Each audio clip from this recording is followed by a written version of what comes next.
Draymond Green making some headlines last week for comments he made in regard to the lack of support for women's sports. Take a listen.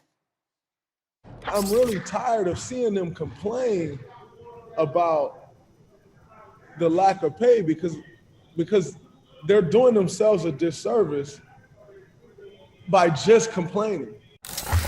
They're not laying out steps that they can take to change that. And so it's coming off as a complaint because the people that can change it, they're just going to continue to say, well, the revenue isn't there. The revenue isn't there. So if you don't bring in the revenue, we can't up your pay. They're going to keep using that. But the reality is, as true as that is, it's an excuse because everyone says, we support women. We support women empowerment. We support women in the workplace. We do this for women. We do X for women, blah, blah, blah. And everyone uses it to their advantage. Yet these women are not using these people that are saying those very things to their advantage.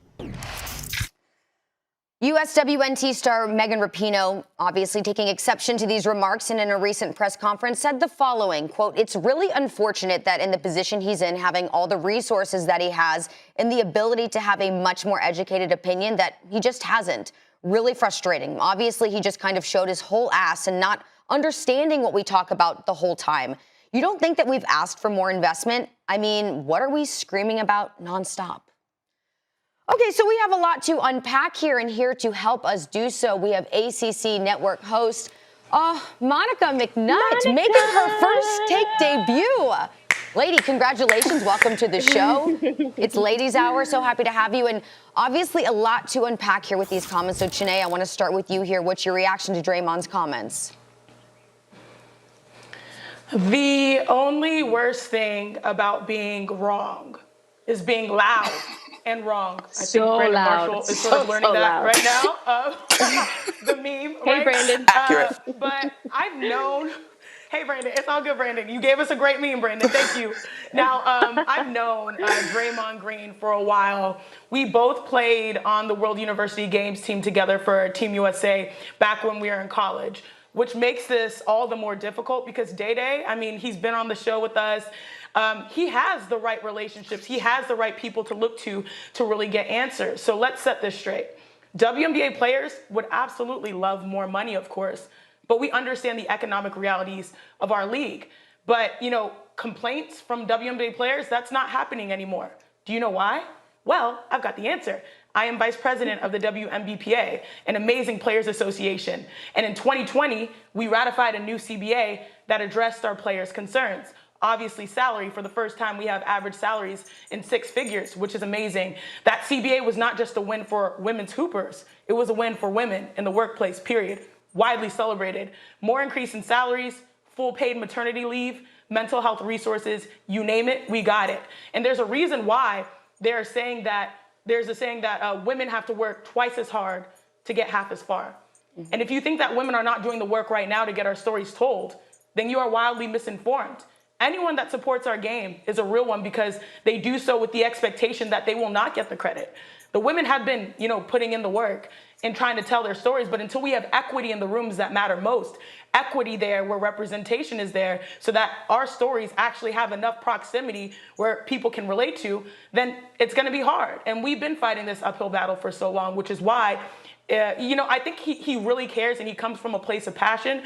But the hardest thing is realizing that the platform that you say, it's like use your platform to empower us, not to say I'm not going to speak on Women's History Month. No, use your platform to amplify those who have solutions instead of just preaching what the problems continue to be. And by the way, those problems are outdated because if anyone watched the women's tournament, we are moving in a whole different direction. Yes, absolutely. I love everything you just said, Chiney. And the funny thing is, the last time the three of us had our first take over, Draymond was on. So when I was watching him, I was like, he really could have called Chiney. He really could have called if he had questions. That's what bothered me the most because he has access to the answers. He literally has access, the Rolodex to hey, Chiney, hey, Megan, hey, Sue, what's going on? But I actually did, as much as I laughed as he was talking and I shook my head, I did like one thing that he said, which was people like to say that they support women's sports and women athletes and stuff like that. He's right about that.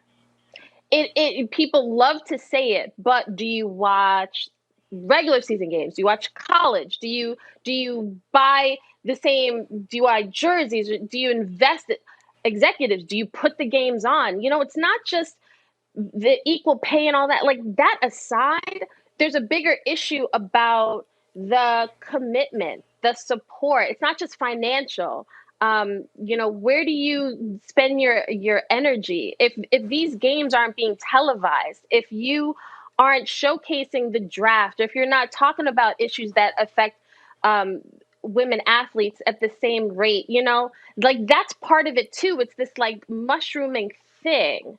And I'm glad that he spoke, because we're talking about the how he's not connecting all the dots. We're speaking about it, and it continues the conversation, because there are a lot of people sitting on their couch right now like, Draymond had a point. I see exactly what he's saying. Like, if the revenue's not there, the revenue's not there. What you want? But they're not actually acknowledging that, like Sue Bird and Chloe Kim and Simone Manuel, like Alex Morgan, like, they started their own website to like, women are out there trying to create their own content and do things for themselves.